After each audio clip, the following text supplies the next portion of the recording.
This update will blow your mind. So while researching Ethiopian history for my historical fiction book, The Red Monk of Roha, which was published about a year ago, I realized countless similarities between Ethiopian history and Tolkien's The Lord of the Rings. Let me be clear, The Lord of the Rings is absolutely based on Norse and English history, but it is also possible that Tolkien was heavily influenced by Ethiopian history. Remember, Tolkien was born in Africa, and when he started writing his book around 1935, Ethiopia was making headline news worldwide after Italy invaded it, with Ethiopia's emperor even being named Time magazine's Man of the Year twice in the 1930s. Like many at the time, Tolkien too may have taken an interest in Ethiopian history. Here are some of the most glaring similarities between Ethiopian history and Lord of the Rings. In Lord of the Rings, we have the city of Gorgoroth.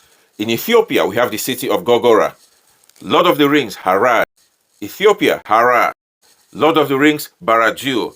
Ethiopia, Bahida. Lord of the Rings, Rohan. Ethiopia, Roha. And Roha, which is now known as Lalibela, has always been known for its rich horse riding culture, even today, much like the riders of Rohan in Lord of the Rings. Lord of the Rings, Gondor. Ethiopia, Gondar. And here is where it gets really interesting. Roha was the capital of Ethiopia for centuries, even after its name was changed to Lalibela in the 13th century. Eventually, the capital was moved to Gondar, which, just like Gondor, the land of stone, is famous for its medieval-type stone castles. It gets even better.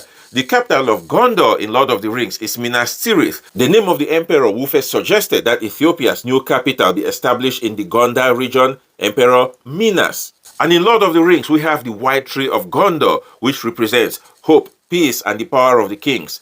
In the middle of Ethiopia's Gondar stands a 300-year-old tree named Jantekel, planted by the city's founder, Emperor Fasilides, in the 1600s as a symbol of, guess what, hope, peace, and the power of the emperors. The most famous mountain in Lord of the Rings is Mount Doom, which in Tolkien's Sindarin language is called Orodruin, which means fiery mountain. The most famous mountain in Ethiopia, though not the real mountain, is Eta Ale, which in the local language means smoking mountain. Fiery mountain, smoking mountain. But there is more. Mount Doom is known for having a massive lava lake in which Frodo Baggins destroyed the Ring of Power. And guess what? Eta Ale is best known for having the longest existing lava lake in the world since the early 20th century. Also, the number 9 is significant to both Lord of the Rings and Ethiopia. In Lord of the Rings, Sauron gave 9 rings to 9 riders and taxed them to spread his influence throughout the realm. In Ethiopia, whose history is heavily influenced by its version of Christianity, there is a group of clergy also referred to as the 9, whom the king taxed with spreading Christianity and his influence throughout the realm in the 5th century. Just like the 9 in Lord of the Rings achieved immortality as wraith, so too did the 9 of Ethiopia achieve immortality as saints and are highly revered in the Ethiopian church today. Also, both Gondor in Lord of the Rings and Ethiopia had brother kings who ruled together, and the similarities between both sets are striking. The brother kings of Gondor were Isildur and Anarion. The brother kings of Ethiopia were Ezana and Saizana, who ruled in the 4th century. Isildur built a city called Minas Ithil, which means the Tower of the Rising Moon. Ezana's Christian name was Abreha, which means he who illuminates. Moon, illuminates. See a similarity? Anarion built a city called Minas Anor, which means the Tower of the Sun. Saizana's Christian name was Asbeha, which means he brings dawn. Sun, dawn. Also in Gondor, after Isildur and his line of kings died out, the rule of Gondor was passed on to stewards who ruled Gondor, but were never accepted as kings. But eventually the wise wizard Gandalf mentored and guided Aragorn from exile to restore Isildur's line of kings by reclaiming the throne of Gondor.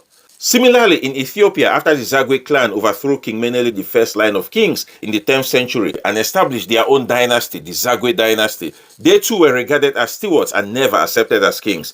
But in 1270, just like the wizard Gandalf did with Aragorn in Lord of the Rings, in Ethiopia, the priest Takla Hymenot also guided Lekuno Amlak from exile to restore Menelik's line of kings by reclaiming the throne in Ethiopia. That line of kings, which eventually moved the Ethiopian capital to Gondar, ruled Ethiopia for 700 more years until its overthrow in 1974 in a communist revolution. You may learn more about Ethiopia's rich medieval history from my historical fiction novel, The Red Monk of Roha, which is set in the 13th century Ethiopian capital city of Roha, and it is inspired by actual events.